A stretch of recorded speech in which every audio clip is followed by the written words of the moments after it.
Have you go yet? Yeah.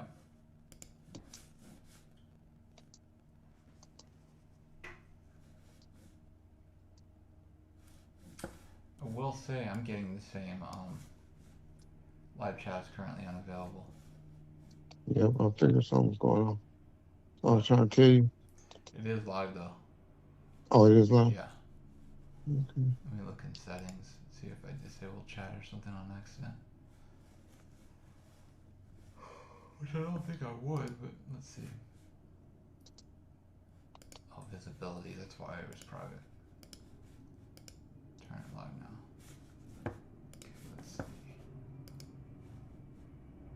Alright, now if you click that link from before, it'll work. I just had the Okay. privacy settings wrong, but we're good now. Yeah, that's why your boy was trying to tell you, but you always got to clown me.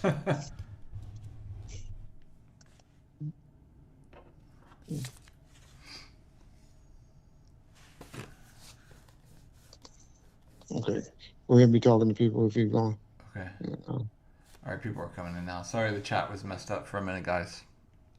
I mean, you wouldn't know because I had it on privacy, or a private video on private on accident. That's how little we live stream now. Death Row East, Machiavelli 7 Days, B Dashley. Somebody beat you, B Dashley. Can't remember. Who was it? Adam Sanchez, I think, beat you in the chat. Brandon House from Detroit is in. Let's see. Kenneth Church. B Dashley, yeah, I got the notification on my phone. Okay, good. V Shell from Atlanta. Reggie, are you there or are you still getting set up? Yeah. No, I'm here. I'm just trying to get my TV, Okay. YouTube on. Okay, gotcha. Yeah, but I'm here. I can hear y'all real good. Okay. What I happened just, to the last live chat y'all did? It was just to go live and then we didn't put the replay up. nah, y'all, John was saying I cuss too much. Yeah, So you y'all do. gonna have to help me with not No, cussing you're gonna have to people help you. They can't help you not cuss. out. They gonna help me by not saying crazy stuff and Oh yeah, yeah. get some moderators that can get rid of the idiots. Yeah. Uh, Let's see. St. Louis. Okay, Reggie. Teresa, come here right quick. Okay.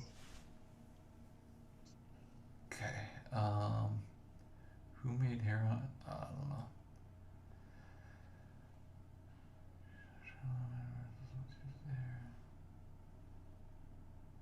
Okay, give us a few minutes, guys, to get situated because we don't live stream much anymore, so we're a little rusty.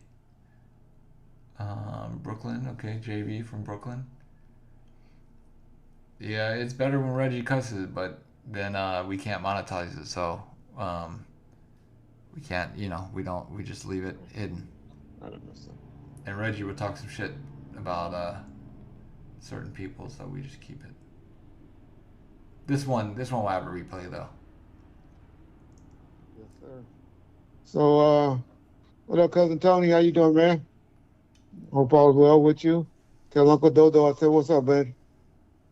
OG Fred is here saying Reggie never lie. I can always count on you, huh? Yes, sir. Um, I didn't mean to cut you off. No, you're good. Okay. Yep. Reggie don't care what comes out of his mouth. I know, unfortunately.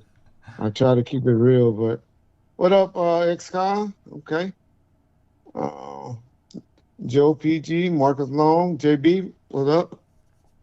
Rich, who killed? You want to say who? Who killed Big? I don't know. You think I would say something like that over a public ear if I did? No. Come on, y'all. I'll be trying to tell John the difference with coaches. I can tell you, you could text something to me and I can tell you if you're a brother or you're a white boy, to be honest. I be telling, I tell John, I said, well, the black guy's not going to have a problem with that. But the white guy's going to tear me up about that. Mm-hmm. I swear. Boy, y'all so predictable. Y'all just don't know. But anyway, so Okay, family. We got a guy here today that's that I think y'all gonna be interesting to hear about. I just was trying to get somebody. I've been waiting on BG Knockout. He told me he was gonna come and mess with us over here and and do something on us. This guy, we really should have probably did a video episode on it, but I didn't want him to uh, get gangster with my boy John. To be honest, so I said I got to be in the room when you dealing with when we dealing with him because this dude is a now he's a good dude, but he what's the nice word to say? He can be crazy as well. He's in my reason a reason that Ruthless is who y'all know today. Y'all would say I'm crazy. That's Eazy-E did it, but trust me, he was a guy that made a lot of deals happen. And trust me, when Jew attorneys and Jewish executives hear this man name in the entertainment, I'm not saying in the whole world or anything like that, but I'm talking about in the entertainment field. Oh my God, yes, they really feared this man. He's older now. We all 25 years older, and he was a older gentleman then. He was probably about 40 then when we all were like 26, 27. So he was like 20 years older than us. So that means I'm 55 now. So he's probably about 70, 75 now. Um, but yeah, y'all gonna really like him. He's an educated uh, guy, but I call him Ray Donovan. Y'all know anything about Ray Donovan, the fixer? I'm telling you, I'm going to ask him, did he make any money off of that?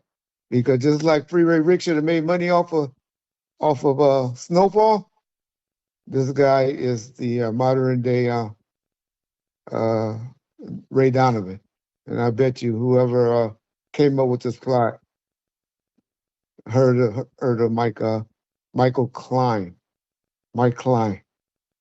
So we're gonna call Mike. We're gonna get it started. John, how many people in the chat so far, buddy? Okay. It looks like 130. Okay. Well, let me know when we get to about 150. I told you 7:15, so we got 2 minutes, and then we're gonna go ahead and get started with the interview with Mike. Try to give you a little bit more of a history on Mike. Uh, like I said, he was the guy that was called in by Jerry Heller after Suge and his guys did what they did, allegedly Mm-hmm. to Eazy and the twins and the Samoan guys. This is the guy that I don't want to call him security. Y'all like to call people security and stuff like this. He really was more of a business affairs guy, but he was a COVID type security guy. And like I said, it's not like JDL. When you think of JDL, trust me, that means Mike Klein. Uh, Mike, I'll let him explain a little bit more because I don't want to make him upset because I don't need no JDL guys knocking on my door. But like I said, don't get it twisted. Like the FOIs, the Bloods, Pyrus, Crips, Mexicans, the Armenians or anything like that are scared of any one set, but they learn to have a mutual respect, as y'all see in the TV shows that's being portrayed, like the Sons of Anarchy or the Mayans or any of those type of movies. How you have that mutual respect for other cultural leaders, even the skinheads or the what y'all call them. I don't know what y'all call them. I don't want to say the KKK because they different, but the Aryans or whatever. Um, so yeah, let me get Mike on the phone and then we go ahead and get this interview started. We're not going to go too long, um, because we're going to try to cut it short, so it won't be too long, so we can get y'all to get this back up, and so y'all can be able to take a re-listen to it while y'all doing your drives. Or I know it's hard to listen to a stream when you at home, but when you riding and all of that in a car or in your truck or something like that, it's a good listen to, I think. Maybe one day this year, me and John one of our goals is to try to get all of this and put it into a podcast for the people of y'all that like to travel. Don't forget to get the Death Row East t-shirts for us. Hopefully John will put up a picture of Mike Klein. I'm about to call him now. And don't forget, give us a few watches or views on Tubi. We appreciate it. And when y'all see our Facebook reels come across, that's something new. We're trying to get subscriberships and get that up so we can do a little bit more work on the reels, or the shorts is what they really call. If y'all can support us on giving us some views on that, we really appreciate it, y'all. So I'm going to disappear for a minute, try to get Mike Klein on the phone, and then John will entertain y'all while I'm gone. Okay. Okay, let's see. Anybody here about... Okay, no. Let's see if there's anything that I can answer here. Sorry. Let's see. I'm just going to scroll up in the chat here.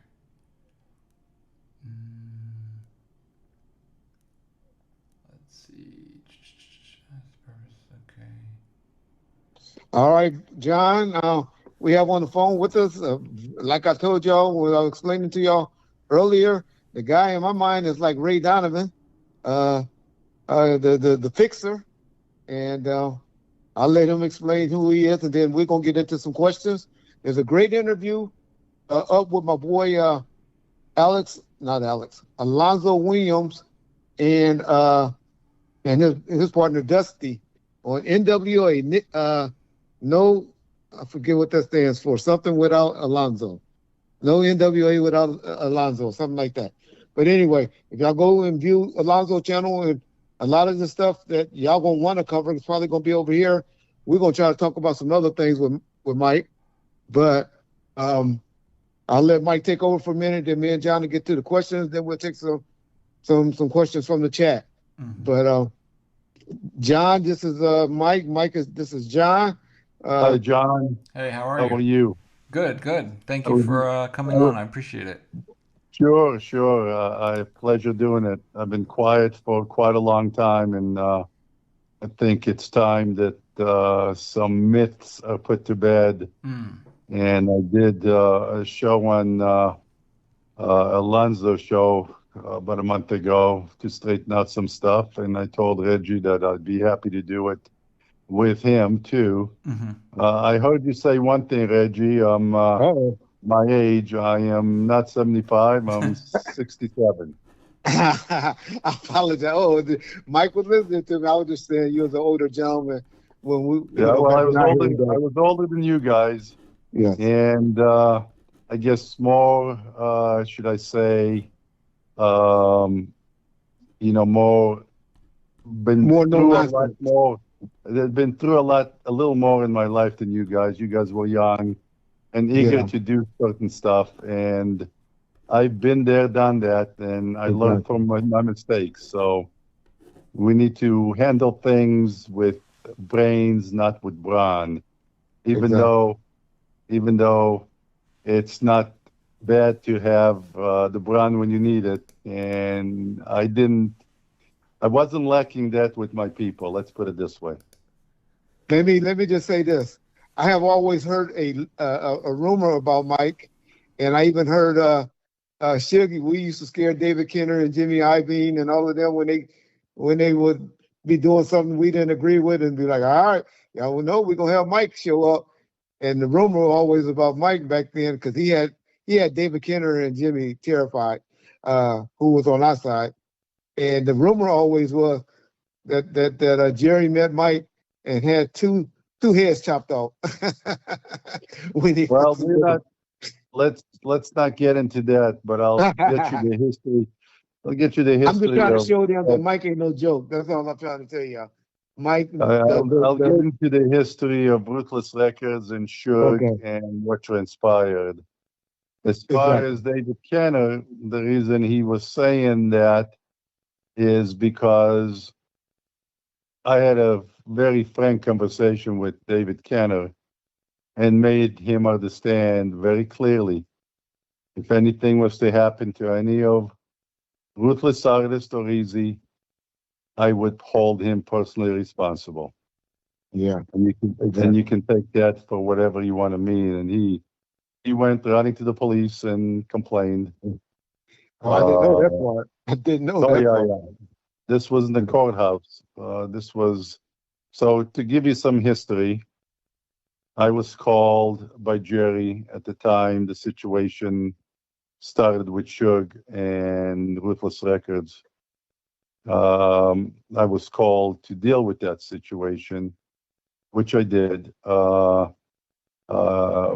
job was to keep Jerry and Ruthless Artists safe and to take any threats off the table and bring it back to a legitimate business dispute. Meaning, if you have a problem, you don't show up with guns and gangs and do that kind of stuff because that doesn't do any good to anybody. And so we had to deal with that first, which we did. And I don't know if you heard the Alonzo interview, but you were a police officer and you would know better than anybody, Reggie, is you have security that you see and security that you don't, meaning you have your high ground covered, and you know what that means as a police officer. Okay. Exactly. So we always had enough assets to take care of anything that would arise or would potentially arise to protect the entity, which was the business, and that's what I was hired to do. So, but there was more issues than just that. There was the issue with the releases and the issue with the business entity. And when I got involved, the history of Ruthless Records is obviously I got involved in 91, 92, and Ruthless Record was being distributed by Brian Turner, Priority Records. I don't know if you guys are aware of that or not. They were aware. They're aware. Okay. Yeah. So the way Jerry had the deal structured originally, which I understand because Ruthless Artists were new to the industry. So Ruthless Record was really a production company where Brian Turner really owned the masters and owned everything to do with every artist in Ruthless Records. And the way it was structured is Ruthless Records only had anywhere from 16 to 20% of the total deal out of 100%. And when I got involved, they had a 5-year deal, and the 5-year deal just expired. And Jerry did the same deal all over again. Jerry was a nice guy, but he made some business mistakes. Exactly. And one of them was re-signing the same deal with Brian Turner on the same kind of conditions. And when I was brought in for one aspect, but it turned out that they needed more business help, which I was a businessman before, and I have a security company that I protect some of the wealthiest people in the world, but I also have other business, and I'm an investor. And when I found out the way Jerry structured the deal, we had to get out of that deal, and I did just that, Reggie. We got out of that deal. I'm not going to tell you how we got out of it, but we did. Okay. And that was with Priority Records, you guys. And then they re-upped again with Priority. Okay, so we did not do a deal again with Priority. Once we severed that relationship was gone. Okay. That's for Ruthless Records. Correct. So Okay. what we did then, so to get back up a little, once we took care of the security situation, with those releases being out there, I brought in a bunch of lawyers that, I don't know if Suge ever told you or Dre ever told you, but we filed lawsuits against everybody that was involved. Okay. Okay. We filed lawsuits against Suge, Dre, Solar Records, Griffey, and Sony. Okay. Okay. And And the all of this lawsuit, would have went away if they would have just gave Eric $1, just threw $1 on the floor, right? But go ahead. I remember it that. would have went away. See, when you do a deal and you have somebody sign releases and there's no consideration, Yes. those releases mean nothing. And to us, when I got involved, those releases meant nothing. They were as though if they've never happened. And we wanted to make sure that everybody in the industry knew that those releases were not valid. And if anybody was to do a deal with Dre or any Ruthless Record artist, they would be sued for interference with contractual agreement. Okay?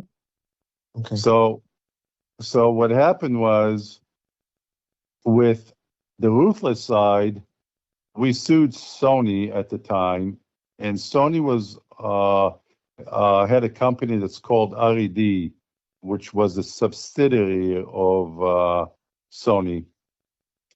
And I had a good friend of mine. But I interrupt right there, Mike. Let me just tell them. If y'all don't know, Sony is the one that distributes the Chronic. Just to let you know why he's talking about Sony right now. So go ahead. Sony, because we sued them, I had a couple of good friends that had relationship with Sony. One guy was named Joe Isgro. Joe Isgro is one. Italian mafia. Joe Isgro is a dear friend of mine, and at one point probably was the most powerful guy in the music industry. I didn't know that. Okay. Yeah, you can look him up. He was I know indicted. about him. I just didn't know he had that type of juice out there. Oh yeah, he was the most powerful guy in the music industry.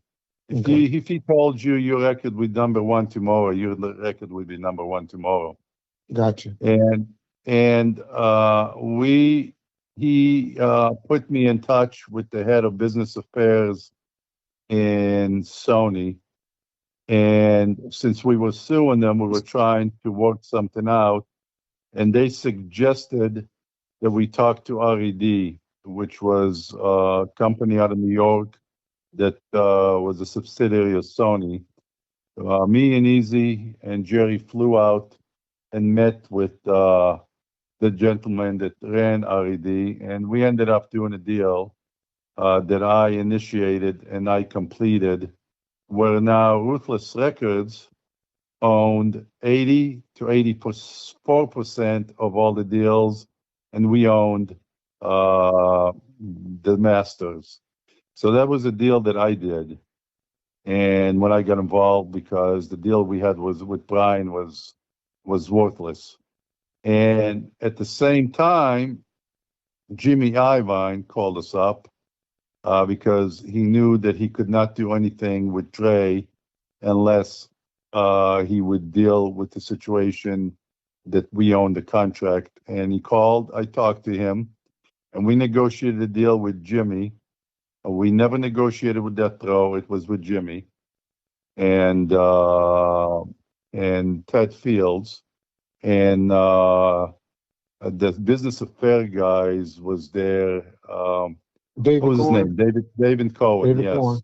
Yeah. Yes. So we negotiated a deal where they gave us money up front, a lot of money up front, and we would have a portion of everything Dre did or any Ruthless artist did for the term of the deal. So it's like Eazy's song, Dre Day was only Eazy's payday, and that's true. Okay? Okay, now explain this to me, Mike, because this is something that always confused me. And I've probably been putting out some bad information, so I want to stand corrected. I will straighten it out. Okay? I always said that, and I know this to be a fact, and I don't know why, what you saying that, Dre albums has always And Suge and I have always said that Dre has always had a lifetime distribution deal with Priority.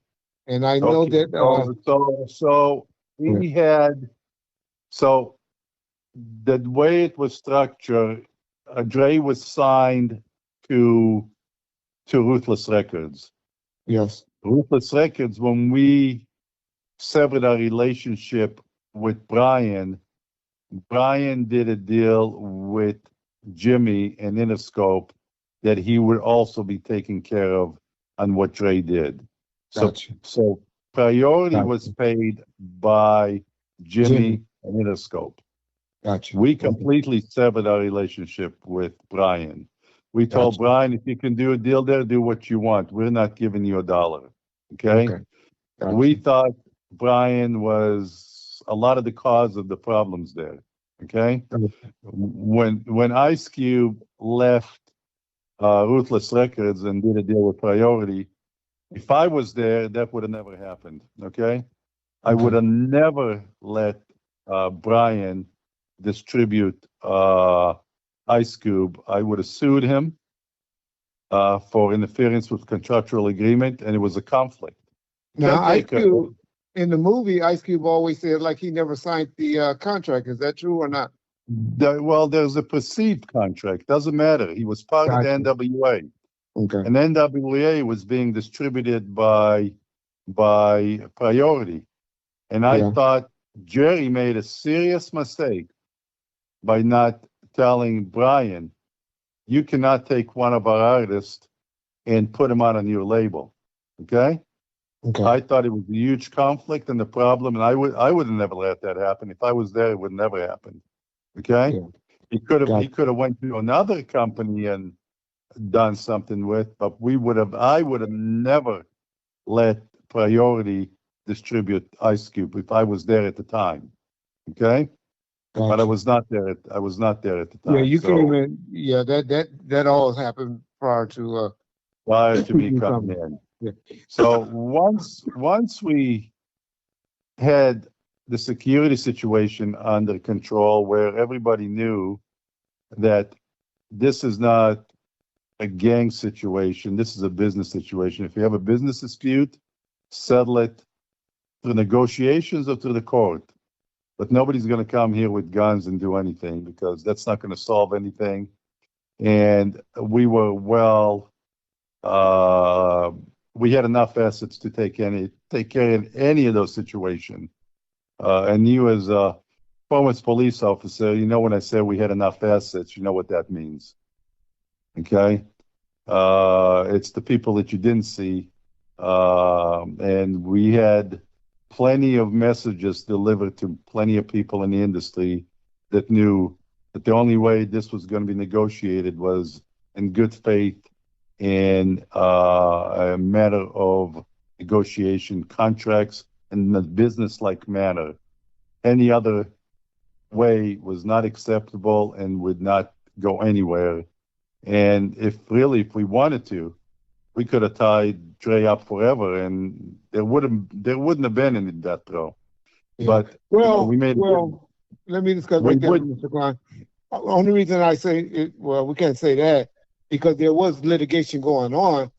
Eazy may have ended up taking all of the money from Death Row or Jimmy or Interscope. No. What would happen is Jimmy would have never put up the money or distributed unless he did a deal with us. Got you. Okay, I see. Okay, so Jimmy, unless he had a deal with us, there was no death row through Interscope. Okay. So why was the lawsuit still ongoing until his death? No, it wasn't. It was resolved after we finished all those deals. It was. So anybody that says that these lawsuits were ongoing, they were not. They were not. Once we did the deal with Interscope, and once we did a deal with RED, we dismissed the lawsuits. Okay? So that's just a myth.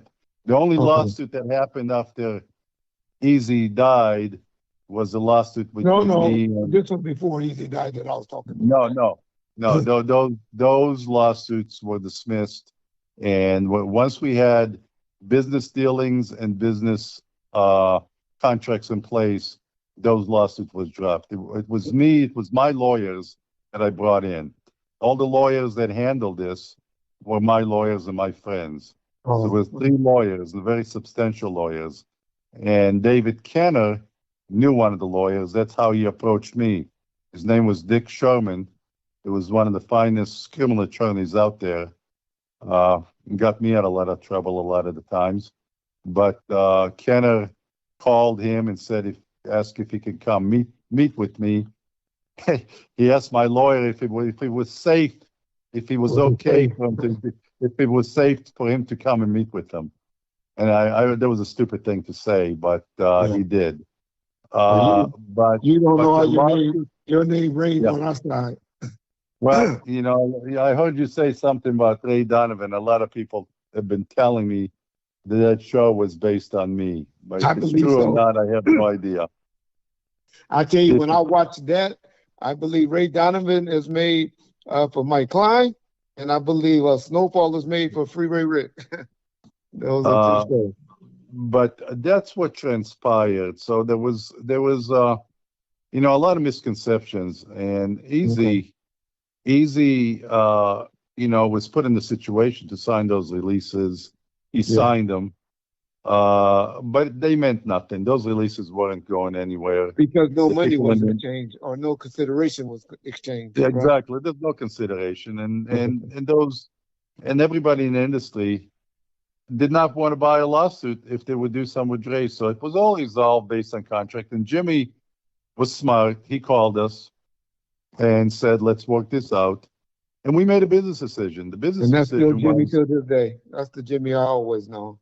Let's so, make it happen. But Jimmy then tried to do something that I had to have a meeting with him once again to straighten it out because what happened was we believed that a lot of the tracks that Dre did was not credited to him, so we wouldn't get paid. Okay?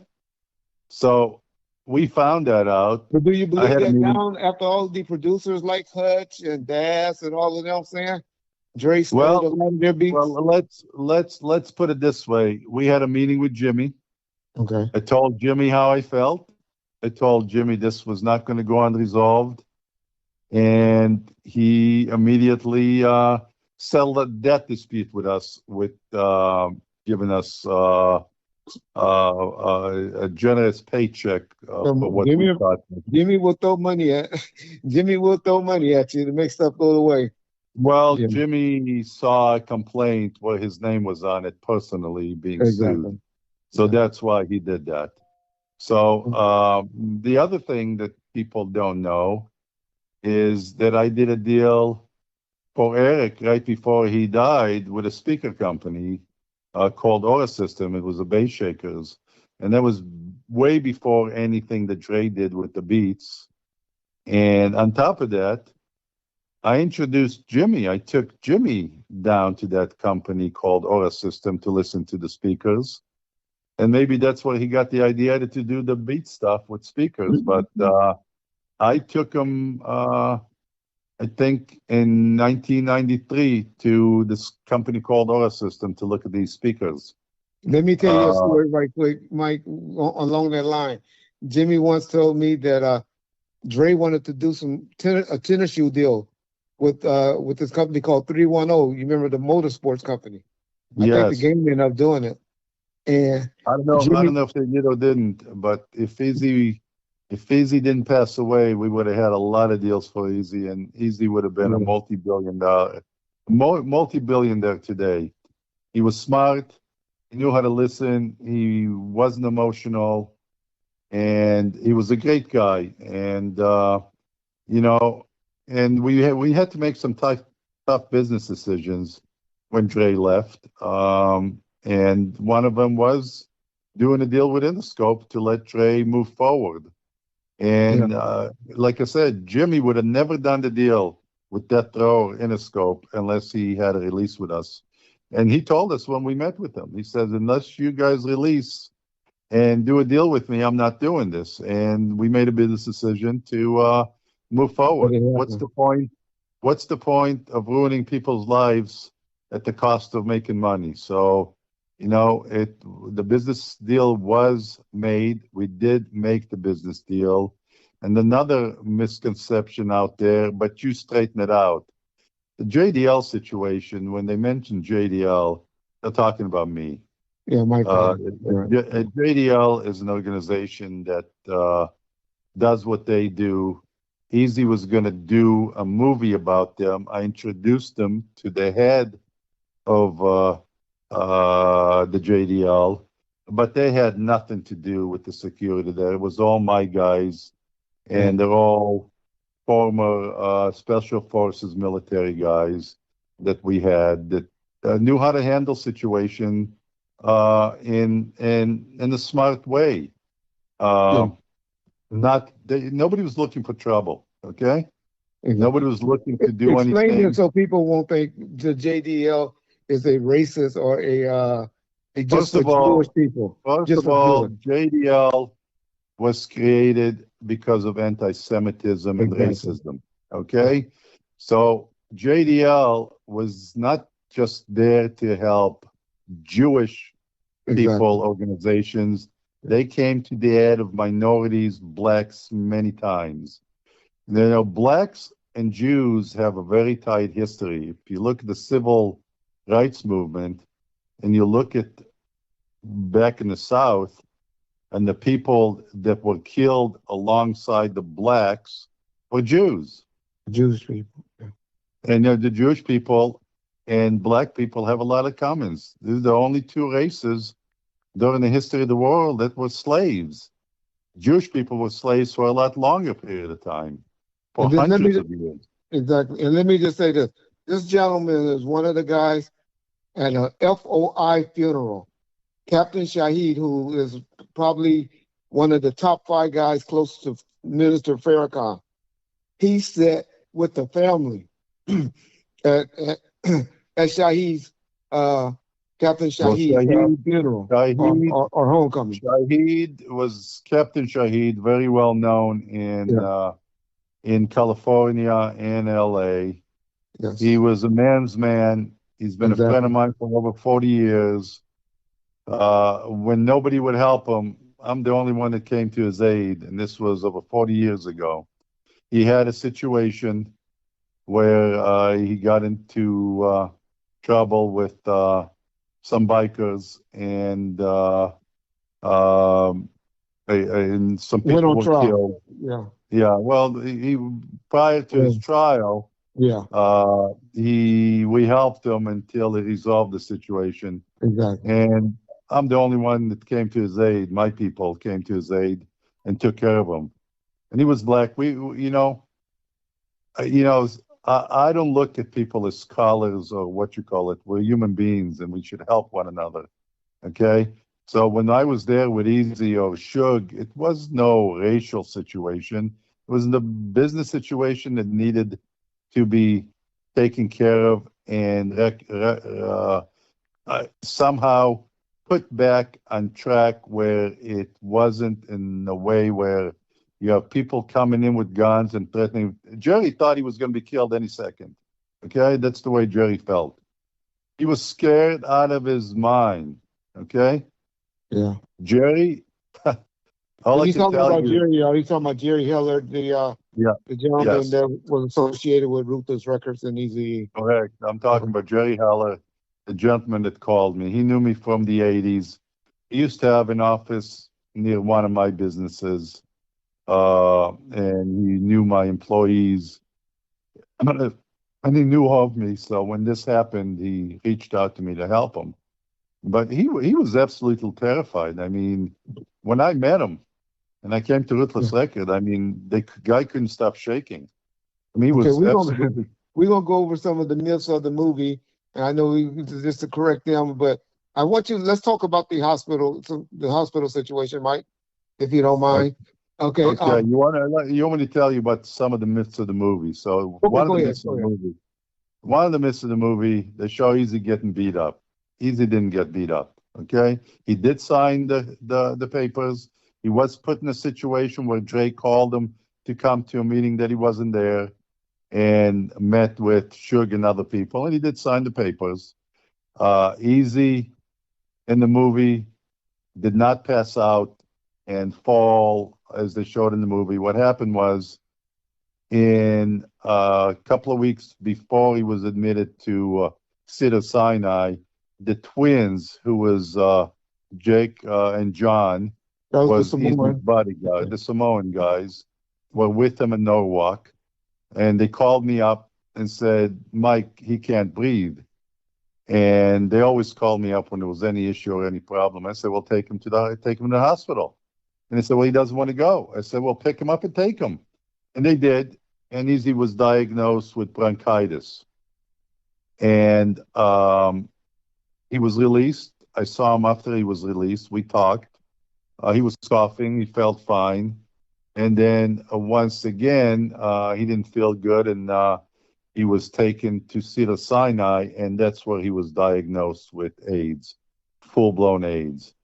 And he was at the hospital. What was that time period about, Mike? How quick, just to That show him was how quick it happened. that was a few weeks before March of '95, prior to his death. So about a month prior to his death. So March, about February, I would say, of 1995. Okay. I just wanted to show them how quick it happened. Yeah. Yeah, it was very quick. But the reason I think it was quick, there's all these conception that somebody inject him with AIDS. I don't believe that for 1 second. He caught it. A lot of people caught it. He had a lot of girlfriends, a lot of women, and he was, so where did he catch it? I don't know. Did somebody injected him with it? I don't believe that for 1 second. Did somebody kill him? I don't believe that for 1 second. Did people not treat him? In my opinion, I think by the time he was treated, it was too late. And that's my opinion. Okay, because I wanted to get him the best pulmonary doctors there was, but at the time there were other people involved, and I'm not family, so I can only do so much. But I wanted to get him other doctors to see, but he deteriorated very quickly, and he died. He did die of AIDS, complications of AIDS. And the way I think it happened is, by the time they treated him, I thought it was too late. People don't die that quickly of AIDS, and they think there's all these conspiracies. The only conspiracy is, what happened on his deathbed, and I can't get into that because of releases and lawsuits. Okay. But, you talking about the marriage, or you talking about the marriage? Yes, but the only thing I can tell you is Eric, as far as I knew, was not looking to get married. Okay. And what happened there happened. It's all history. Now, was Ron Sweeney involved yet? Or did Ron Sweeney got involved right before Eazy died. Okay, Ron right Sweeney, before.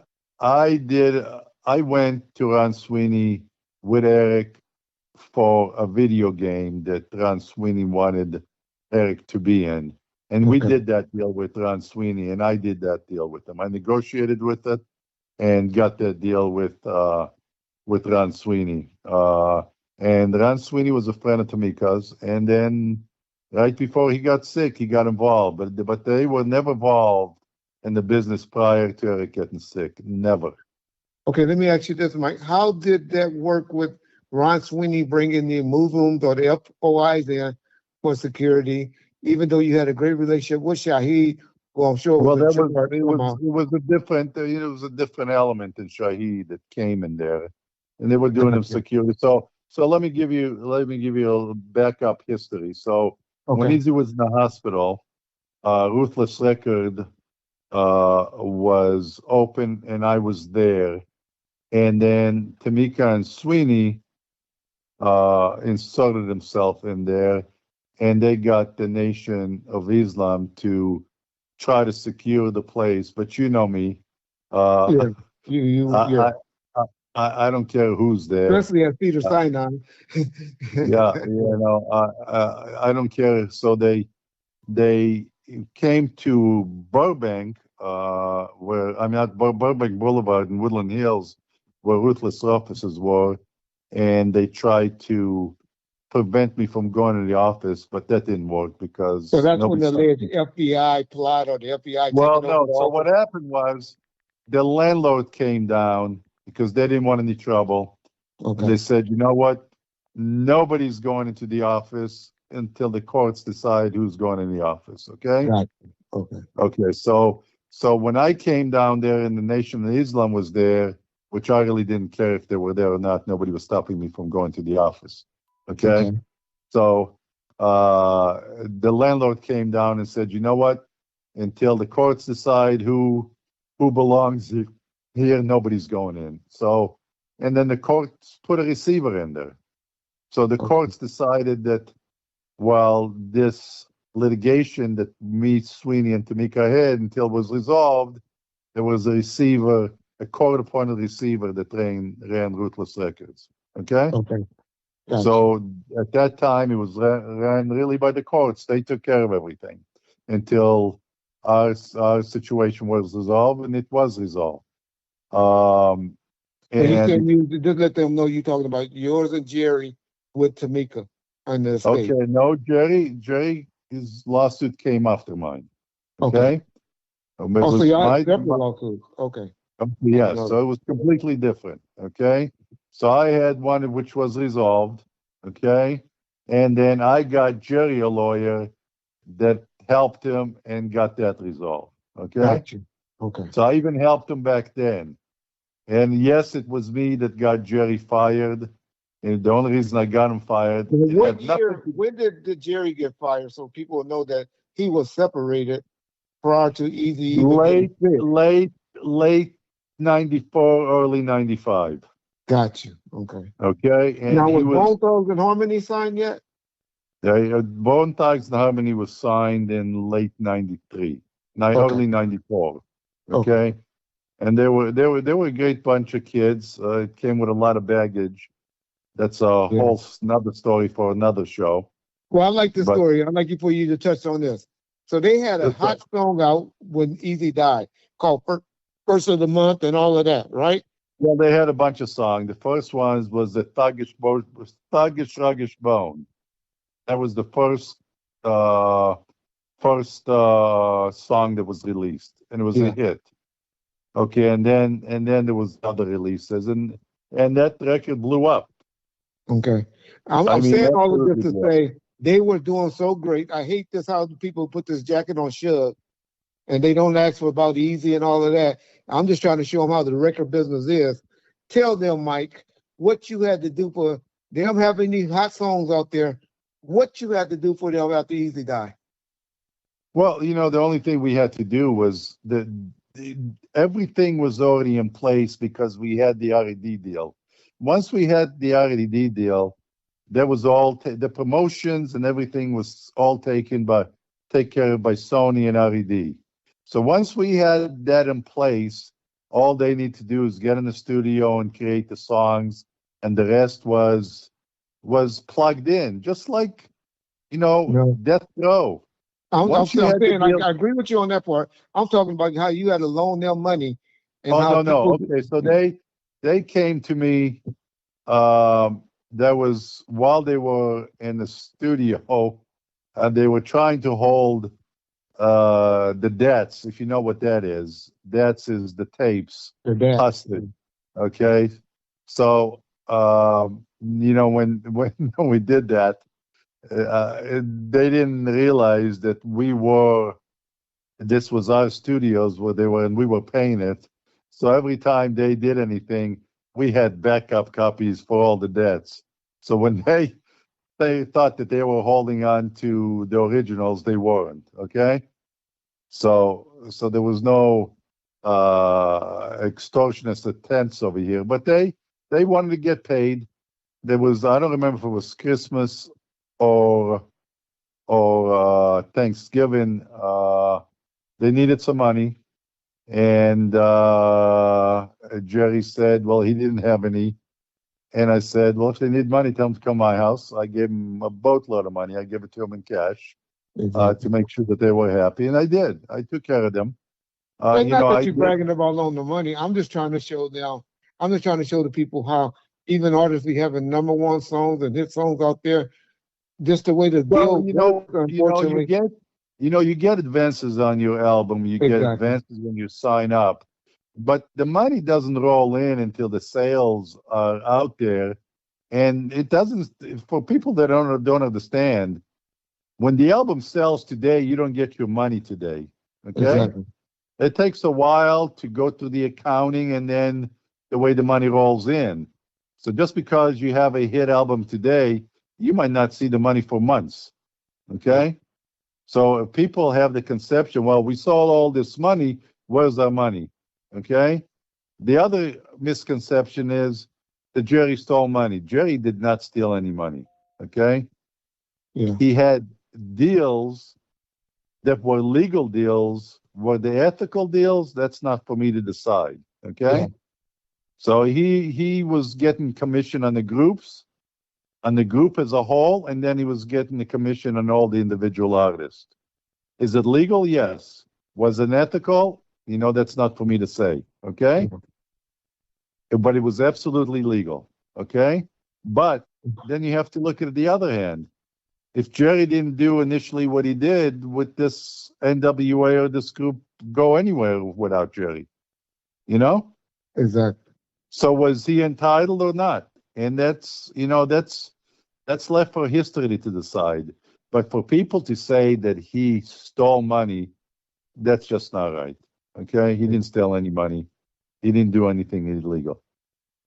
And I say, and you guys, the reason he got fired is, if I'll go over it again. I told Alonzo, Shaheed was instrumental in delivering some message to certain peoples for me that he did as a friend.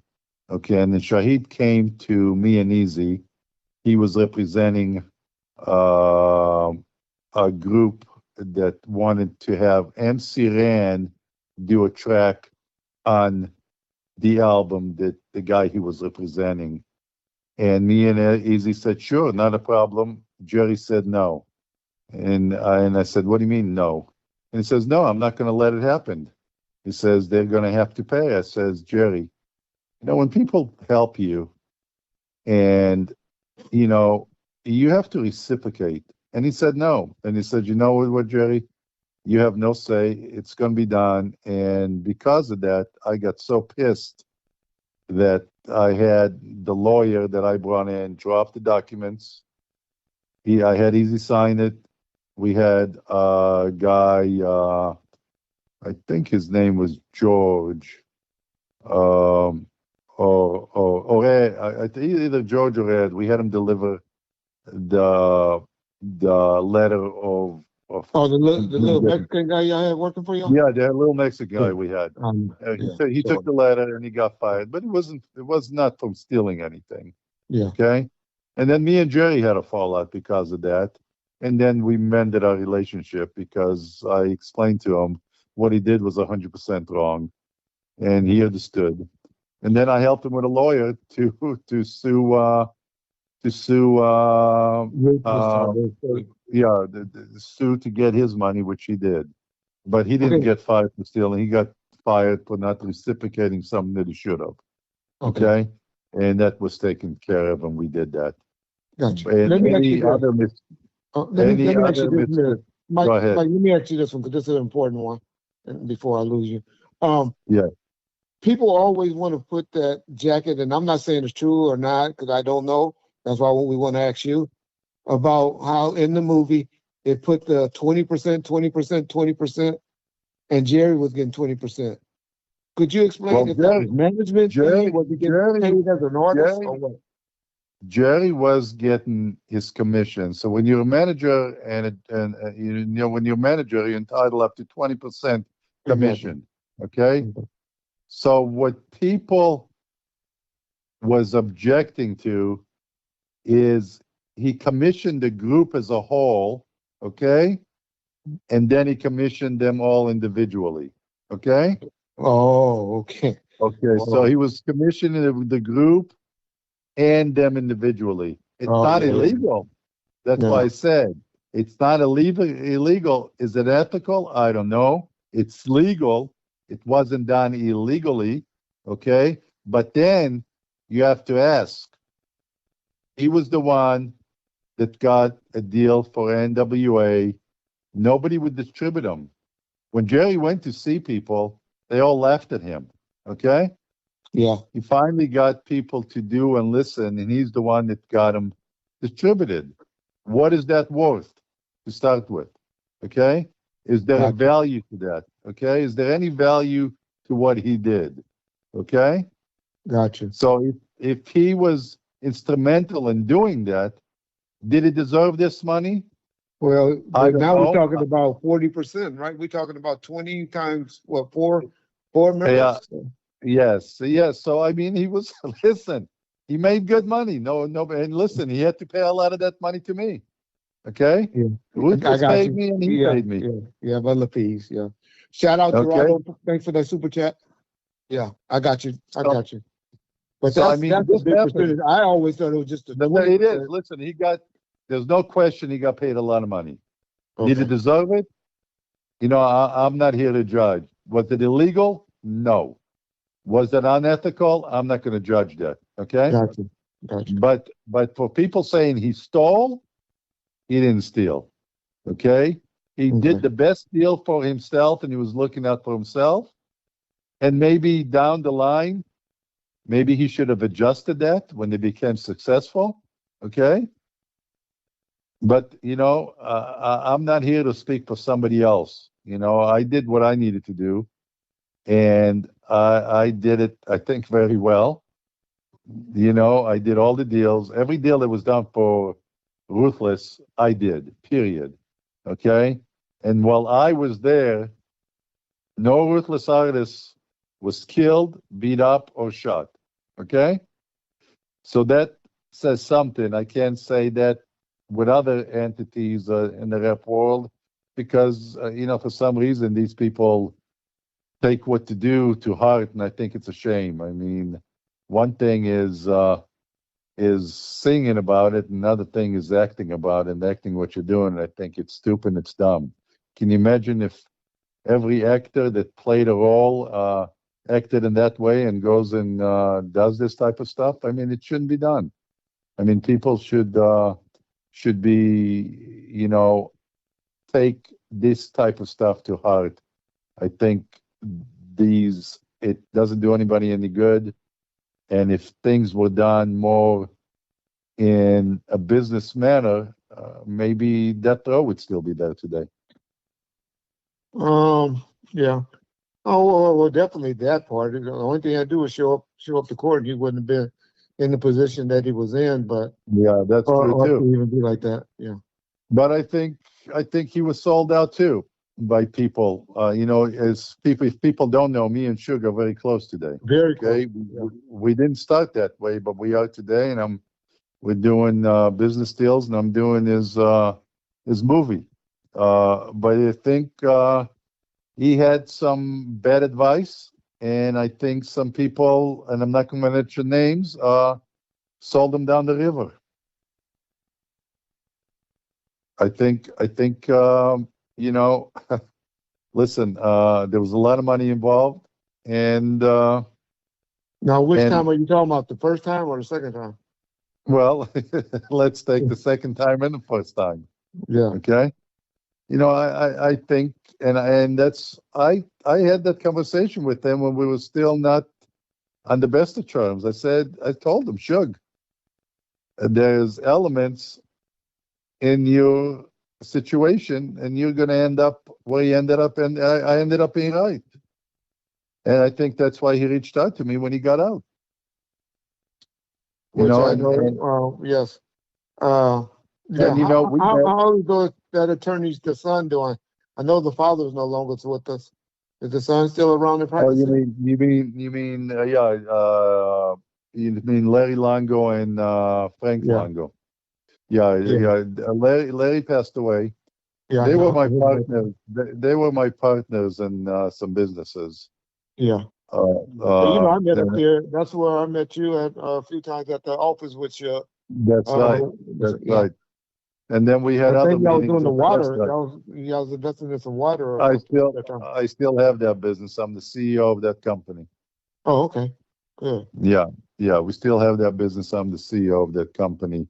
Yeah, and well, you know that Larry Longo got fired because of They a know that crook. whole story and the Gina. Do you ever know about the? Well, we don't need to go over that. They know I, about the I Gina. I know about everything. I know you know Let's about put it this way. You know, there's not one thing that I don't know of what occurred. that. Yeah. Okay. Okay. Some other myths. In the If you movie, have any questions or anybody has any questions they want me to answer, I'll be more than we happy to. we gonna get to a Mike. Let me ask you this one, and then I'll let John ask some because I'm sure you got a couple. But the first one I want to ask you about, there was always about that rumor that Easy wanted to kill Suge uh, during the movie. Did something like that ever come up to your knowledge, or was that just for John Yes. clarification? Yeah, he absolutely did. Okay. Okay. After what happened to him, he absolutely did. Okay. He did. Now you talking about 91 now. You going all the way Yeah, up to 91. 91. Yeah, Okay. 91, 92. Okay. Okay. 91. He absolutely did. And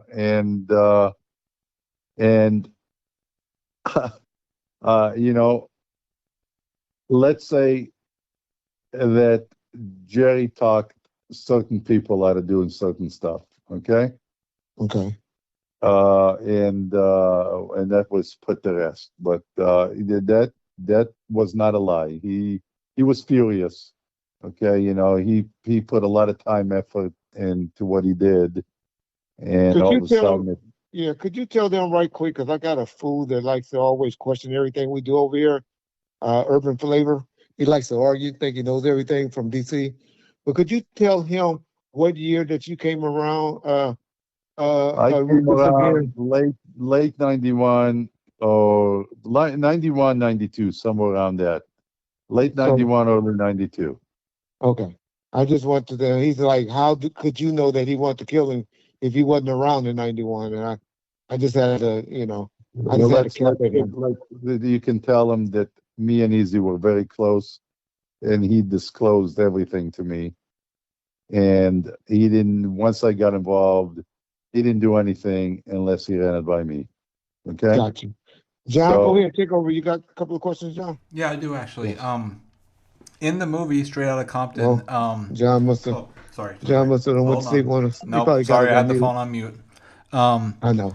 in the movie Straight Outta Compton, they made it like Dre and Ice Cube and Easy had made up, and they were gonna do another NWA record. Was there any truth to not that, or was true. that all false? Dre didn't see Easy until he was in a coma, and it was due to my lawyer calling David Kennel and telling him that Easy is probably going to die, and if he wants to see him, he should come and see him. And I saw Dre at the hospital when he came to see him, but they've never talked prior to that. With Ice Cube, Easy ran into him in New York when we were in New York. When I was in New York with him, talking to MTV, we flew we flew to New York in December of 1994 to talk to MTV, and he went out with the twins, and he ran into Ice Cube.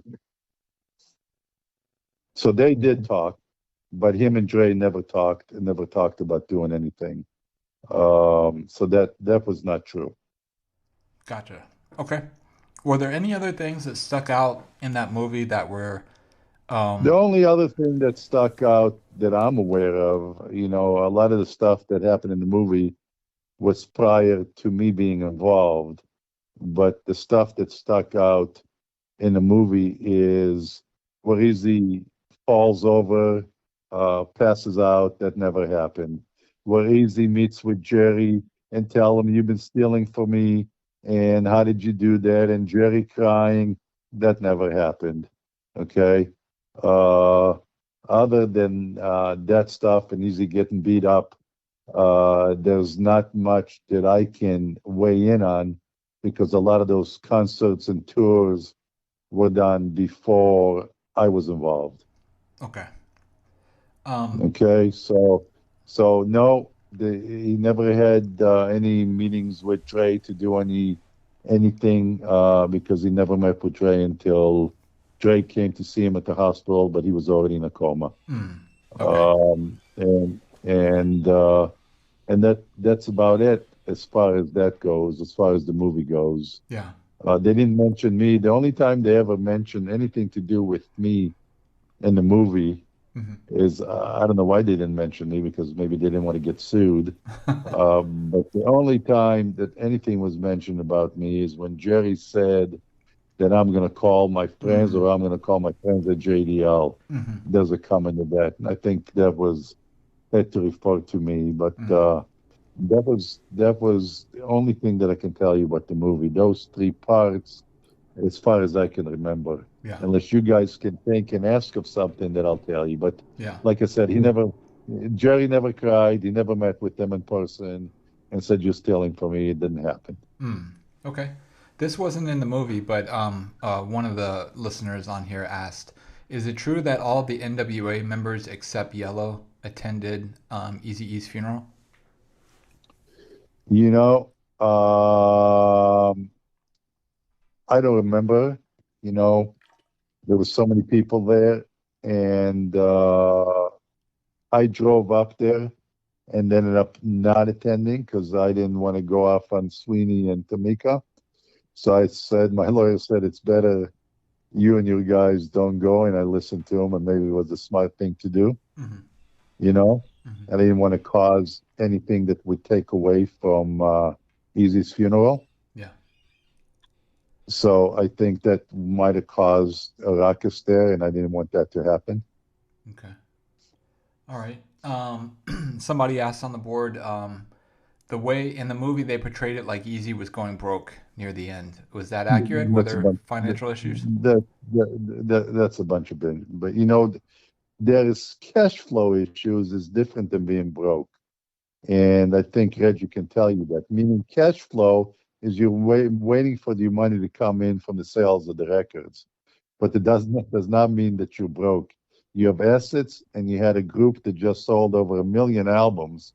Okay, so and Eazy's album went off the charts. You know, Dre Day. You know, Yeah.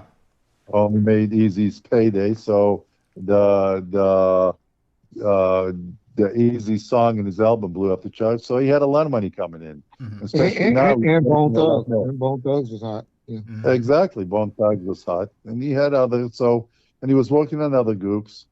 No, he was not broke. That's a bunch of BS. Okay. Before you came in, I know you mentioned that when you did come into Ruthless, there was no more violence. When you came in, had you heard of previous incidents outside of which you cleared up earlier about the signing the releases, that he wasn't beat up or anything didn't happen there, but were there or were you aware of any sort of violence between? There was skirmishes in some award shows and some golf course, but nothing really to mention, and nothing really that really happened. You know, Eazy, when he was out on his own, he had a lot of friends, a lot of gangs, affiliations, and obviously, a lot of times he didn't want my guys because he didn't seem like he wanted the security. Eazy was not scared of anybody. I want you to know that. Eazy was a tough guy, maybe small, but he was no. I don't want to say.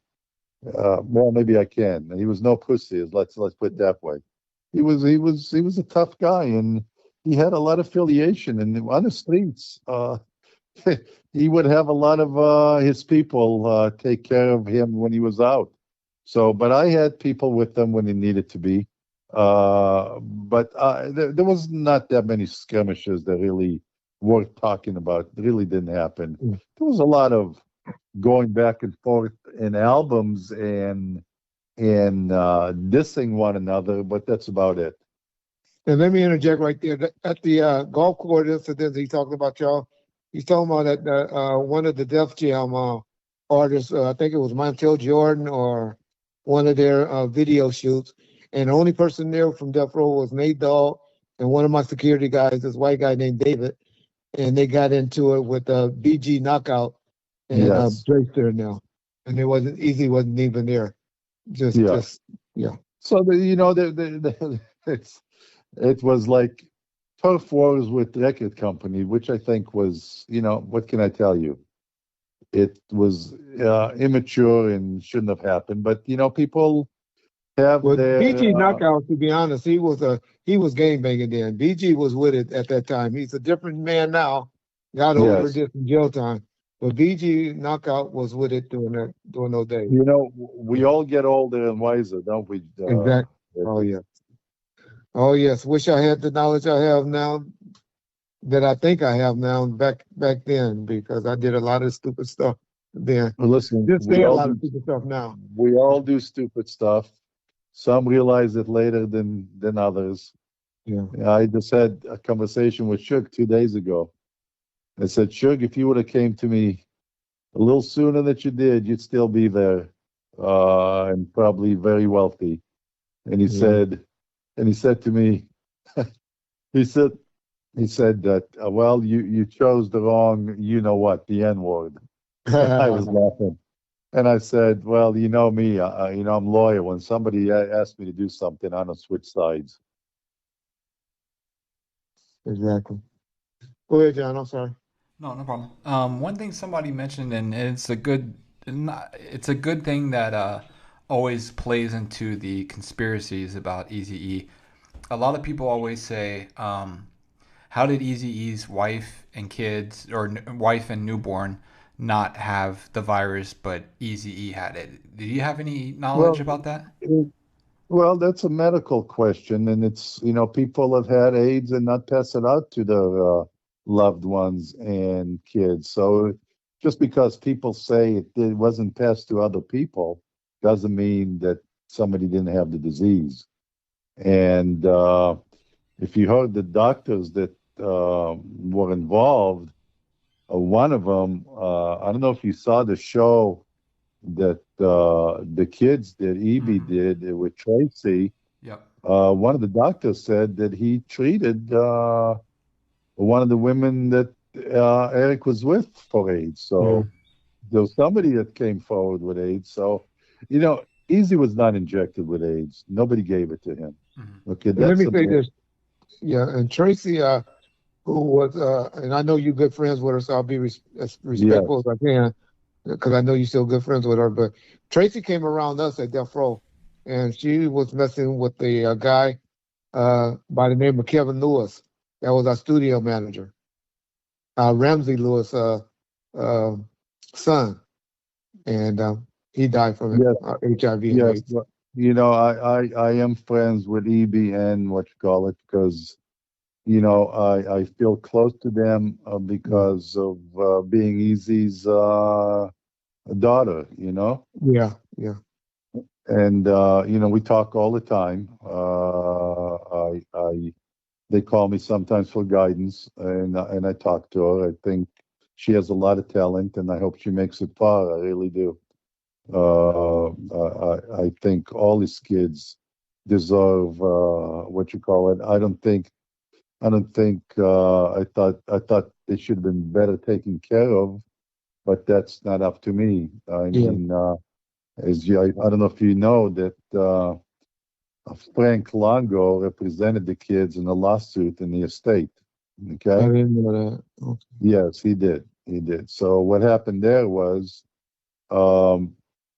Eric's father was a mailman, and he had in the route, the route that he had was Larry Longo and Frank Longo, and he asked Frank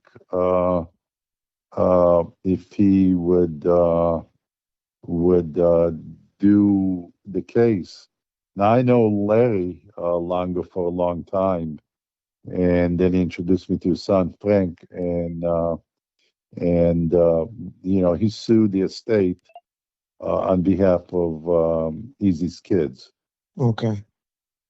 Those were two good men, Frank Longo and his son and his father. Yeah, they were good. They were good friends of mine and my business partners. Yeah. They owned the water machine with me. Yeah. If y'all know who Frank Longo is, he's the DA that got in Larry trouble Longo. behind Suge. Larry Longo. I'm sorry, Larry, yeah. Yeah. Larry Larry Longo Longo was the DA. was a DA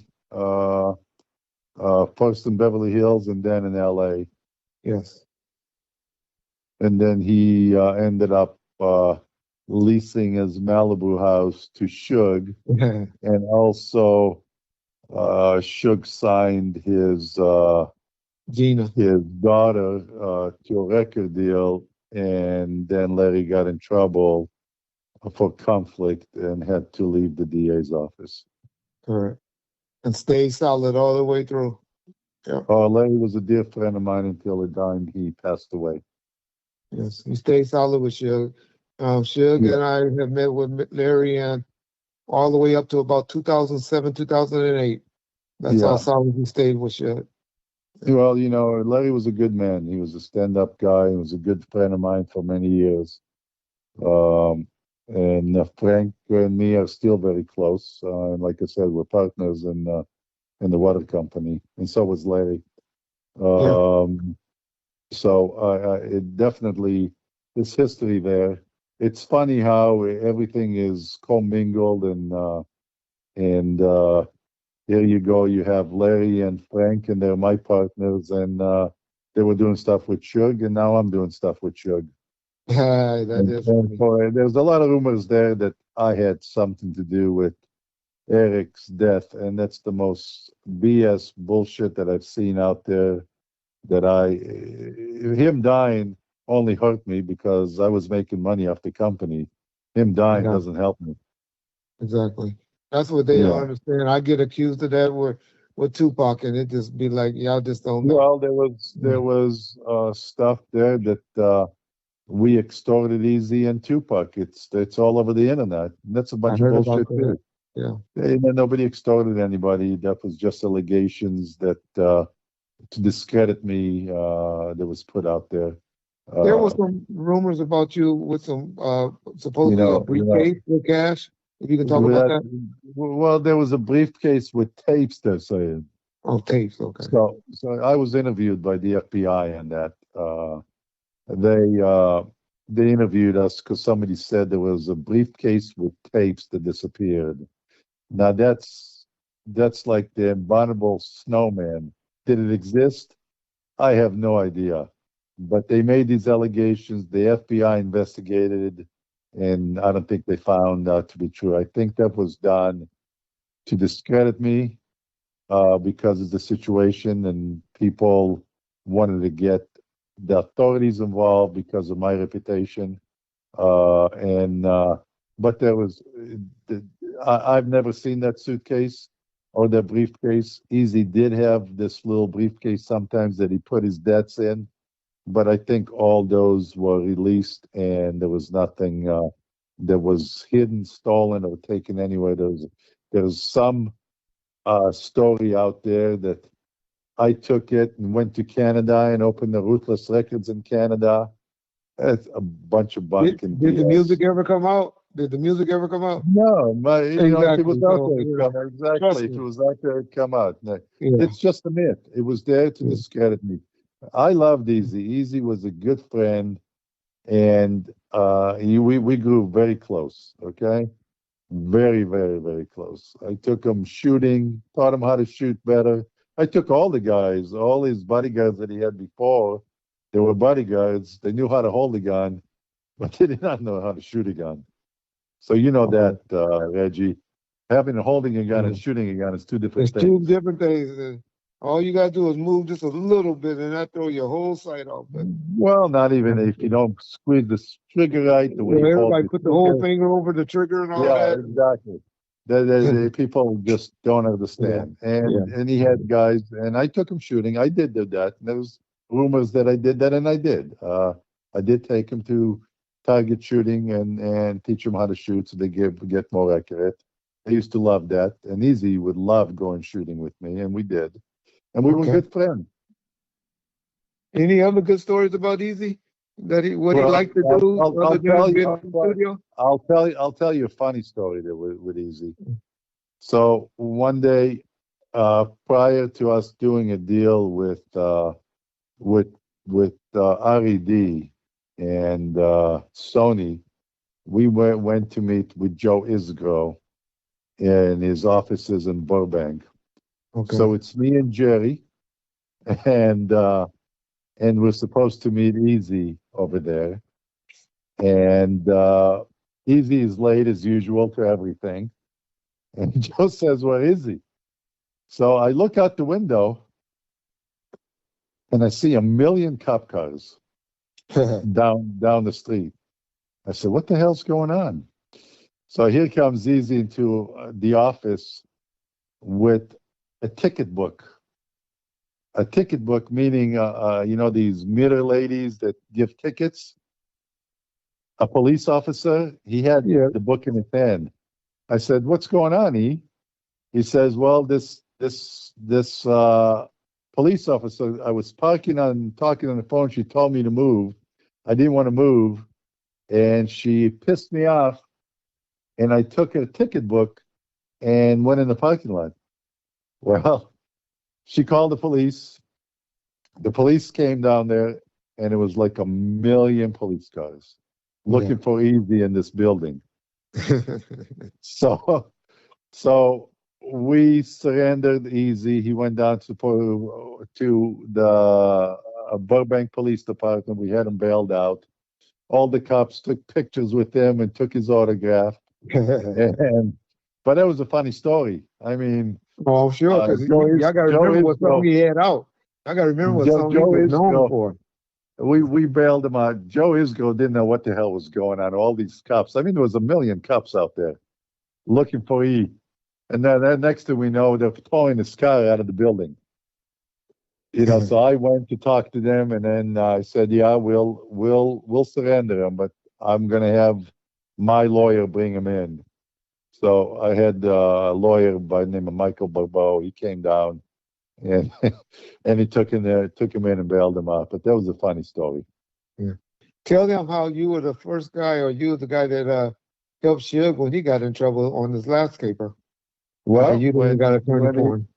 Well, I did. When that happened, I was the first guy he called, and I got him a lawyer by the name of Jim Blatt. So when you see the YouTube of him surrendering to the cops, it's Jim Blatt, my friend, the lawyer, that took him in, and he called me, and I helped him get the lawyer, and he helped surrender him. And I believe, he pleaded to something maybe he shouldn't have, because I think facts that are coming out now justified that it could have been maybe a self-defense situation, and I think he got a rotten deal. Somebody died. That's terrible. I think Terry he was a also nice was scared guy. of the other 3 cases that he had pending as well. Yeah, well, that was a problem. That was a problem, but I think this case he could have beat as a self-defense situation. If that would have made any difference, I don't know, but it could have. Yeah. Well, Mike, you gave us an hour and 15 minutes of great conversation and information. Anytime you need to know anything, let me know, because there's a lot of myths out there. John? And I hate. Go ahead. I'm sorry, Mike. Go ahead. I said there's a lot of myths out there, and I just want to straight some of them out, because these things that somebody did something too easy, or if I did anything too easy, is the biggest BS. And these people that are saying it, if they ever come across me, they're going to have a hell to pay. Tell them we ain't gonna get into your martial arts ability and all of that. Well, I'm an expert in self-defense, martial arts. I used to teach self-defense. They wanted me to box professionally. I had 22 Golden Glove fights. I won all 22, 18 by knockouts. I'm an expert in weaponry, not just my other training. You might know of this gentleman, Chuck Taylor. I took every course with Chuck Taylor there was.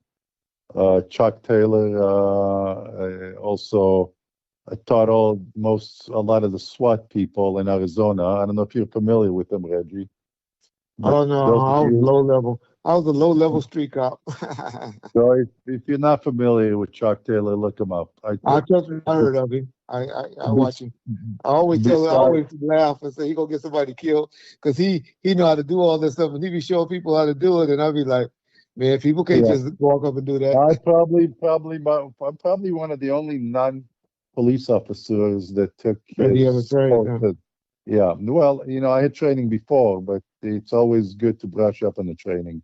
But my Yeah. lawyer, Richard Sherman, was honorary captain in the Culver City Police Department. Did you say Richard So Sherman? Did you say Richard Sherman? Richard Richard Sherman, You know, he was Richard one. Sherman is the one. Me and him know each other very well on that Broomfield matter. He was the one that they got him the. They brought him in to negotiate with us with the Broomfield case. Oh Well, man, Richard Sherman was probably one of the best criminal attorneys out there. yes, but Period. he was good. He was a smooth talker. I So, brought in Robert Shapiro, and they brought in Richard Sherman to finally well, get their Robert business Shapiro, off. Bob Shapiro is a dear friend of mine also. Oh yeah. Oh, Bob, well, Mike. I try to tell people who you are. You Ray Donovan. You the Hollywood well, fixer, so you know them all. yeah, well, I do. I know them all, and I've helped them. I've helped a lot of people in this town, Reggie, and I protect a lot of people in this town in a high Yes, level protection situation, and you're aware of that kind of stuff, and you know it. I know it. So,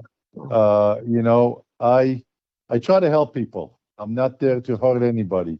I'm I here. mean, I'm here as a peacemaker and try to help people, like you said, a Ray Donovan situation to fix situation, yeah. not to do anything. But like I said, you said at the beginning of the show, a lot of people came to me and said, "Is this show about you?" I said, "Listen, people have said that if it is, and some of the stories that he did, especially there was one story that had to do like with a record company, with a Suge situation. I don't know if you ever saw that. No, I didn't. I didn't hear about that one. Yeah, Yeah. one of the stories was identical to the Suge situation, Suge Knight situation, which I thought was very funny. Oh man, boy. Yes, I did see that. I did see that. Yes, I did. With the record, Yeah, it was a female record. Yeah. yes, Oh yeah, I yes, saw that one. Yeah. I love yeah. Ray Donovan. I love that show. No, it's a great show. Yeah. It's a great show. But anytime you want to ask any question, Reggie, Anything you're there's a always couple of people who had asked about the twins. You know, if they still around, they still alive they're or still around. I still talk to them every so often. They're longshoremen now. They work at the docks. They okay. got good jobs. They're good Good. guys. They kept quiet. And they're friends. We were friends. I didn't know them because they were Easy's bodyguards, but we became good friends, and we were friends after Easy died. And they call once in a while, say hello. I haven't heard from them for a while, but they do reach out once in a while. And this for my Mexican friends Okay. on my channel because we have a lot of them that supports us. Could you tell just one Well, quick story about Tucker? Toker was a good friend also, Yeah, I and know. Toker, prior to what happened to him, called Yeah, me to see listen if I to can help with somebody in the music industry. I said I would try and help. It never came about, but you know what happened to him, and it's a sad thing. yeah, yeah. But he was a good friend. Okay. Well, Mike, He once was again, me and he was John at another Concord. he was another serious guy. Okay. Oh yeah, yeah, he was cool, but you didn't want to mess with him. No, he was. And him and Easy were very good friends, and they were out. Let me tell you, those guys had Easy's back too. Oh yeah, oh yeah. Well, Yeah, Easy was different. See, people get mad at me because I always say Easy wasn't really a gang member or gang banger. He just was loved, in my opinion, by all neighborhoods. Like He more was so. loved by everybody. Let me tell you, when I got involved with Ruthless Records, I had no clue who NWA was, who Eazy was. I knew none of these people. Yeah. But I found out very quickly how these people were loved. I mean, I couldn't believe it. Listen, when Eazy was dying at the Cedar Sinai Hospital, there Oh, was more they jammed phone calls. the switchboards, right? There were more phone calls that came in than Lucille Ball got when she was there. Okay? Lucy. Lucy. Yeah, Lucy. Yeah. Exactly. So he was loved, and I loved him. You know, Yeah. Easy was a great guy. He was a good friend, and then people didn't know. Easy was a very generous guy. Helped people, charities, kids. He didn't he didn't brag about it. He just went out there and did it. Okay? He was a sweet, sweet guy, very generous, big heart. And you know, the fights between what happened with Dre and him and the rest of the guys, you know, I think it was a business dispute. It could have been handled different, but ended up being what it is. It's all spilled milk now. Yeah. Okay, well, any more questions right quick, y'all? Y'all got like one more minute. I'm gonna hold mic up. If y'all can ask one last good question. Uh, did Easy, did Easy react to diagnosis the same way it was shown in the movie? Okay. Well, I was not there when the doctor told him that. I was there after, and he was, you know, he was fearful and scared. You can see it in his eyes. But I don't blame him. Anybody get that kind of news? I felt bad for him. He knew he wasn't in a good yeah, place, yeah, and I was yeah, not there yeah. when the news was given to him. But when I saw him, and I saw him a lot of times until he went into a coma. So I saw him just about every day at the hospital. They moved him from one place to another to avoid people coming to see him. But I saw him in all places. I saw him in all the places, and you know he could see in his eye he was scared. But anybody would be in that situation, Oh you yeah, to know. hear that. Yeah. Yeah, to And hear that that was stuff. new. See, they don't understand how new that was to us back then. Easy Yeah, was it the was. first person that contracted the HIV and the AIDS that I didn't think was gay. I'll be honest. From Rock Well, Hudson well, to there was a Magic lot of, you Johnson. know, there's a lot of straight people that got it. People didn't know. They always thought it was a gay disease. Easy was Yeah. not gay. Yeah, Easy oh, was no way gay. exactly. I believe He that. had he had a lot of girlfriends. He was Yeah. not an IV drug user, okay? So he was not shooting up. Okay, he'd smoke weed. That's the only thing I saw him do. Yeah. Okay? Yeah. Because Arthur Ashe, we knew about the blood transfusion, but Magic Yeah, but Johnson he was did. always suspected to us. I'll tell y'all, Yeah, people but you don't know, know back then. I don't know about that, but all I can tell you is Easy had tons and tons of girlfriends. He had different beepers and different phones for different. You wouldn't believe how many beepers he had. Yeah. He had all I these I beepers, can all these imagine. phones. I can imagine just by the baby mamas, just about the ones he Yeah. slipped up with. So yeah. Well, you Yeah. know, people don't know exactly how many kids he had, but he had 11 That's a kids good by nine question. different. How many 11. do they claim? He, How many just he had, legally? from what I understand, he had 11 kids by nine different women. Okay, 9 different. Mhm. Okay. Yes. And one more question that I always gotta ask, and I get questioned and cussed out by every Compton gang member there is. When I always say Easy Clay, Kelly Park Crips. Other people say neighborhood. Have you ever heard him even say, if I know he wasn't a game banger, I know Let he me was a tell you that. Let me tell you okay, that Easy never spoke to me about about any that. gang Gotcha. I affiliation. believe that. Okay, Yeah, he I never believe it. mentioned it once. But you could see his videos. People loved him. Gangs or not gangs, they would have his back in his videos. If anybody Yeah. was to come to any of those videos and trying to do anything to Easy, they wouldn't make it out alive. Oh yeah. Oh yeah. I agree. Yeah. You know, but he never mentioned it. You know, Easy was a smart guy. He Yeah. kept, he did what he did. He was a business guy, loved women, and he had like I said before, he had a big heart, helping people. He never, if somebody would came and I said easy, everybody that came to him asked him for help, money. He never Yeah. turned one person down. Never said no to nobody. I always say that about Suge. If you could get to him, he didn't know the word no. And so I know I believe that. Yeah. Yeah, Suge. I didn't know him, but Suge's got a big heart, and when you get to know him, he is a nice guy. Yeah. He was at my daughter's wedding, and people loved him. Yeah. And He told me about that. Him and Toy, they both talked about that. Matter of fact, when yeah, I met with you, that was during the time. yes, yeah. Well, I should have invited you. I'm sorry I didn't, Reggie. Yeah, no. I think it had already happened when we met Yeah, at Jerry's Deli yeah, that time. Yeah. yeah, yeah, yeah. I was gonna say one other thing, but I guess I'm having a senior moment. Ah, I lost ah. my train of thoughts. Let me ask you a question. How are you feeling, Reggie? Oh, thank you for asking, Mike. I got my therapy going back and I'm getting strong. I'm on the walker now. I hate saying Good. that publicly because I get tore up, but man, I don't care because 2 years ago I couldn't talk, Mike. So that's why people get mad because I talk so much. But shit, I thought I wasn't gonna be able to talk again. Well, So listen, you had a bad case of the COVID, and I'm happy that you're here, buddy.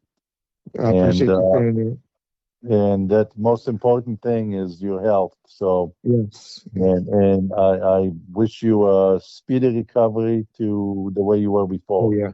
I'll be back in about 3 to 4 months, slimmer and with a lot of hair. They always talk about me because I got the hair like a young man, but they don't know it's hard to shave your head when your limbs is Listen, all messed up and when you so. get in a top shape, you can step in the ring with me and we'll spar a Oh bit. no, I ain't fighting nobody no more. I ain't fighting. I'm not fighting. I said fighting is only for people in jail. Yeah. Those are the only No, people I think should fight, and I I ain't said, going back there. I said just to get in shape. Got you. Got you. Hey, I hey, need to Mike, let get me in ask you shape this: too. when Easy went Yes. to the White House, one of the people want to ask, how did that happen? Or two, did you go or was you No, against it or what? that was prior to me.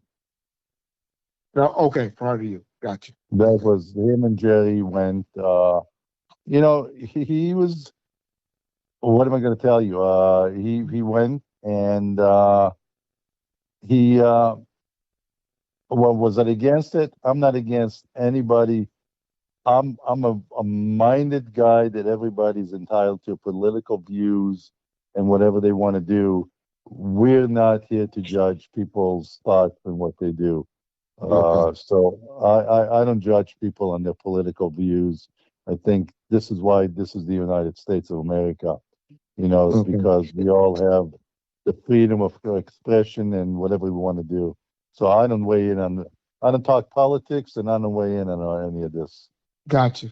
Got you. I think it was from a Make a Wish program or something like that, but still, He did, got he in and did, he was he did. there. Easy was a big contributor, helped, and was always there to help these people. And people don't know that. Yeah, we Easy got to get that didn't out look there. for the fame. Yeah. Easy didn't look for the fame, but he was out there all the time helping kids, helping people in need, all the time. And he didn't want the cameras there. He wasn't doing it for fame. And Yeah. obviously, it's a tragedy because he died too soon, too young. Um, And I think deaths like that, Mike, I think Easy really taught us something. I'll be honest. He taught me to strap it up for a little while when I was out there dating well, because I always thought it was a homosexual disease. but I want you to know that he protected himself. I'm just But saying, but it made us yeah, get I away know. from him I'm and happy thinking, that he did. I'm yeah, happy he did. A lot of yeah. people heard that. Oh, another thing that was in the movie and in real life, when Sweeney read that statement, it was an easy statement. What was that, boss? When he was in the hospital and they read a statement about Easy, Easy said, I want my fans to know that was on the news and in the movie, I believe. Okay. And I was there when Sweeney, if you can see, I'm next to Sweeney when he reads that statement. But that Yeah. wasn't easy. That wasn't easy talking. That's somebody else wrote that. Okay. Okay?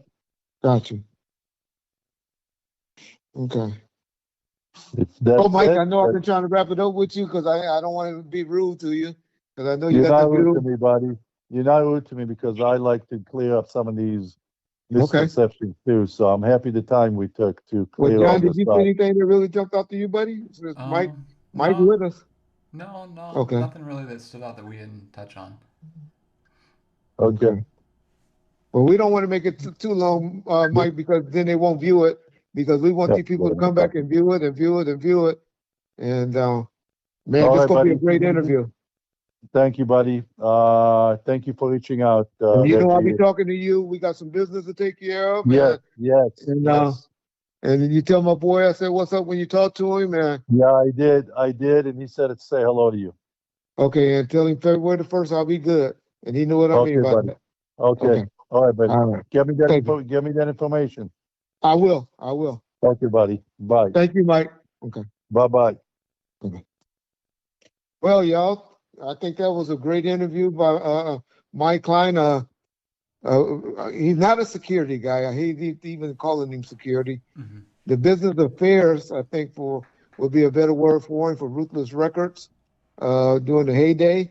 So, man, I'm going to talk to John and we're going to try to break it down. And now John knows a lot about him. I'm sure what John is the masterpiece for this to get the interview questions going where we can put him on camera, and get him out there and we can break it down and give you guys a better interview. Mm-hmm. I have been holding off on doing it with us because, to be honest, I know y'all been asking us about easy questions, but I was going to let BG Knockout come and do it. But BG hadn't got back with me in about a month, so I think he wanted to wait until after the first of the year. And I don't know if he got something scheduled with Vlad. Vlad might be coming up, but hopefully we'll get BG real soon just to go over some more things. Mm-hmm. But hey, I'll let John take over. I've been talking, and I'll let John say a few things. Yeah. I don't know. I don't know what to Oh, say. No, he was a good. He was a good guest. There was a lot of stuff. I'm not super familiar with the Ruthless stuff or the Eazy stuff outside of the misconceptions of the movie and things like that. I listened to the music, when it was out at the time, but I'm not like a historian for Ruthless. So it was interesting to hear his perspective of things and to see how things went full circle. And now he's working with Suge again. So, or not again, but yeah, you know what I yeah. mean. That's been going on. I'll be honest. I met with them, and Jerry Ellis behind this big Simon stuff. That's what we was talking about. Mm. Which he got some attorneys we dealing with, but I met with him probably 2017, 2018, Okay. and he. So I'm saying that to say he been working with Shiv for at least 2015, 2016. Mm. And then, like I said, back in when Suge and I was together, when I had went back to Suge in 2008 or 2007, Uh-huh. um, he was also around, and I can vouch that him and Shaheed is like he said here, we're good friends, which is the craziest thing I ever seen. But if you know anything about Jewish people and all of that, they they they they they they really for the people. Um, you know, they feel they have been victimized so much where they really try to help everybody. I know they got some ruthless side to them, but when you've been did like them, you're gonna be that way, I think. Mm-hmm. And so, but I have nothing and heard nothing but respect for him, for Mike. He's everything that he said he is, or well, I don't know that because I've never seen him in action. But let me just say this: people felt he was everything he said or didn't say he was. I'm telling y'all, the music executives and their attorneys bow down when they hear the name Mike Klein. We used to jokingly teased David Kenner by saying, "Yeah, my Klein on his way, David." this to see, this to see David Teeth to start, he started shivering, and unfortunately, yeah, but I'm not here to glorify that anymore, and I'm sure he don't want to be glorified or looked at that way. But Mike is with the business. Yes. So appreciate that, y'all. We're gonna try to get, if y'all got any questions y'all need to go with right quick. I told John we won't be nothing but an hour and a half. And of course we're going on 2 hours. So y'all know I'll always lie, but I think we got 10 more minutes just to recap anything y'all need to. And if not, we're gonna get off. So I haven't cursed one time, I don't think. I So don't think so. if John pulled this down, I don't know what's going on. John just don't like our live stream no more. No, I'm not gonna pull it down. All right. So okay. Any questions, y'all, or y'all good? Or we can go and make it look pretty. Hey, John, would you do me one favor? Huh. If you can just put up the picture of Eazy-E graveside for me, just so people can see that. Yeah, let me find it. What you had originally sent me before was a video, but let me look for his. Oh, you're right. Yeah, I think you made it into I can find something. Okay. Okay, thanks. Can you do a community music again? You know that Robbie Blue, I wish we could. Man, we don't know how to do it, to be honest. Maybe I got to open up a clubhouse where we can do it on Clubhouse, because they were messing with our channel when we put up the community music. And I'll be honest, we almost lost our channel behind that. Mm-hmm. And so that's why we had to stop doing that. But I do like that, because I like listening to you guys. I'm telling y'all, one day somebody going to blow up, and y'all going to come back and think Bomb first for this. Hey, I want y'all to go out. I'm relaunching the Relatives album on streaming under a company called Game Files. And y'all can go and start supporting me on that in a week. I'm relaunching that with my boy and the Relatives album in a better quality and all of that. So be standing by for that, so y'all can hear the best street album that never was heard, put out. I ain't gonna say Blood of Paru album, because I had CJ Mack on there and people and Dub C and all of that, and so I don't want to offend them. But it definitely had one of the best songs on it with my nigga B Brazy from the Denver Lanes. And shout out to that. Don't forget to go and check us out on Tubi, because John was very disappointed with that deal. Then they cussed me out and said, "Reggie, stop bringing me these bullshit." There I go. Yeah, we gotta wrap it. The deal. Okay. No, we're good. But anyway, so y'all go and please check that out. Reggie, can you get Chris on here first? Who is Chris? Chris Stokes? Chris. I'm sorry, Mo. Yeah, we go. I'm trying to find somebody, a guy in Vegas, and we're gonna get that done. Shout out Mogul, John, for setting that up. We got a great interview coming up. I don't want to talk about it yet, because other YouTubers will start running to him. And so, but yeah. Is Dusty in the house? I'm not sure, but I like Dusty. Dusty, he has a podcast. I'm going to be doing something with him around the President's Day holiday. And so shout out Dusty. That's Alonzo Williams Partners. I misquoted the name earlier. Not Without Alonzo is the correct name. I couldn't think of it. Y'all know how I get tongue-tied. I try to talk, and a lot of y'all get mad at me, because I took a journalist class at Cal State University of Long Beach, and they said you're supposed to talk and write at an 8th grade level, so everybody can understand you. And so that's why I don't speak that well, and I stopped listening to my English teachers after the 8th grade, and that's why my vocabulary only goes up to the 8th grade. Once I heard the journalist said that, I said, oh, okay. So Dudgeon Vision TV, okay. Shout out Dudgeon Vision TV. Big Psych died died. Rest in peace. Yeah, Big Syke no longer is with us. And I hate that I didn't do this at the beginning of the show. Give out shout out to rest in peace to Laylaw. Do a story. Matter of fact, on one of our upcoming episodes, I'll do a story about Laylaw and the lawsuit that we had to go through behind the California Love. Uh, if y'all notice, there's two two different versions of California Love, and Laylaw did one of them, and his version. I'll tell y'all that on it. So y'all tune in for that interview. But that's why there's two different videos. There's a remix version, and then there's the one, the Mad Max version of the video. And so I'll tell y'all what's up behind that, where Laylaw actually sued Death Row behind that, or really Dr. Dre. And I'll give y'all some history on that. But shout out Laylaw.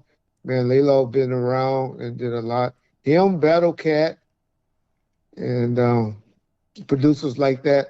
Of course, we know Quick and we know Dre and all of them. And yeah, but there's producers like Hutch and Laylaw and Battle Cat and stuff like that that don't get the recognition that they deserve, in my opinion. So yeah, I think we're right about at 2 hours now. Um, don't forget our Death Row East t-shirts. If y'all can go and support that. The Tubi. Yak Mom told me originally she was going to do something with us, but American Negro. Okay, you a moderator with Alonzo. Man, Alonzo got great history over there. I'm going to reach out to him. I know he's trying to do and I know the city attorney. I have a great relationship, so I'll be reaching out to Alonzo. I know he knows some of the city council members, but I got some juice with Eric Perry, who's the city attorney now, and I'm going to try to help him get that Eazy-E Street done in Compton. I was talking to Pops about that today, and so yeah, I'm going to work hard. That's going to be one of my projects for this year. Yeah. Yeah. Okay, Andrew, you like Lonzo Bomb first and Arthur Dialogue and Matt Halfa. Yeah, I like three of those four. I haven't really gave Matt Halfa that much views, um, but I see he doing a good thing. I like how they do that, and I know they get good views over there. So shout out to them. I love that East Coast style of interviewing that they, well, not East Coast style, but they mainly deal with a lot of East Coast uh, rappers or public, what is it, people that y'all want to hear on YouTube. I don't know what to call people, because we ain't no got doggone superstars or stars and nothing. Superstars and stars is Jay-Z, Lil Wayne, Beyonce, and J-Lo, and all of them. We just C-rated, I guess. C-rated and A-rated. But yeah. Vlad, I talked to Vlad daily, you guys. So we got some good things that be happening with Vlad. Vlad is a good dude. I know he gets a lot of bad rap, but if y'all really know Vlad, Vlad and Art are two good dudes.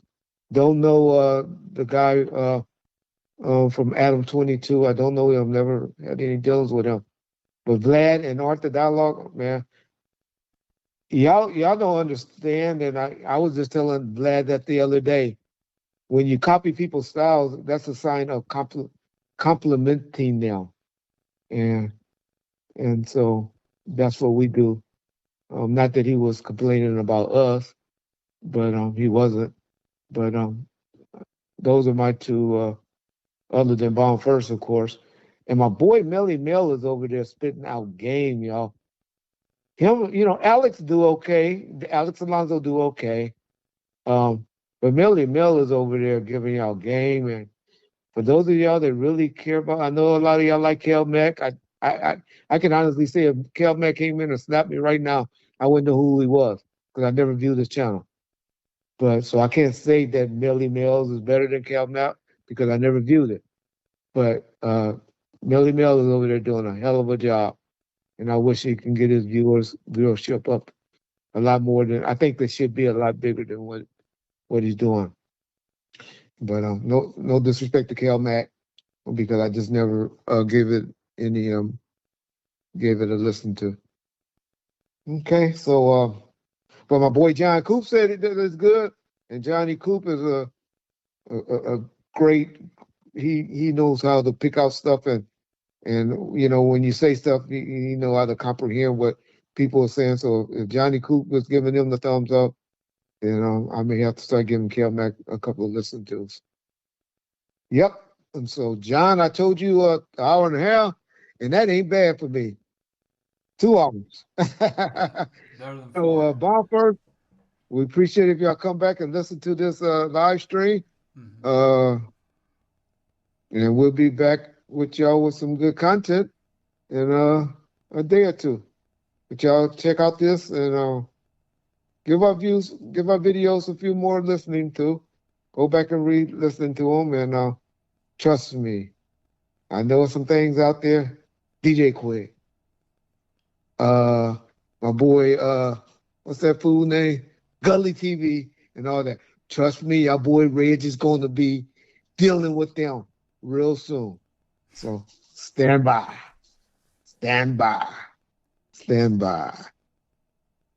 Bomb First, peace, y'all. Appreciate y'all. Appreciate the guys that gave us the super chats. And anybody else want to throw y'all some super chat? Go right ahead.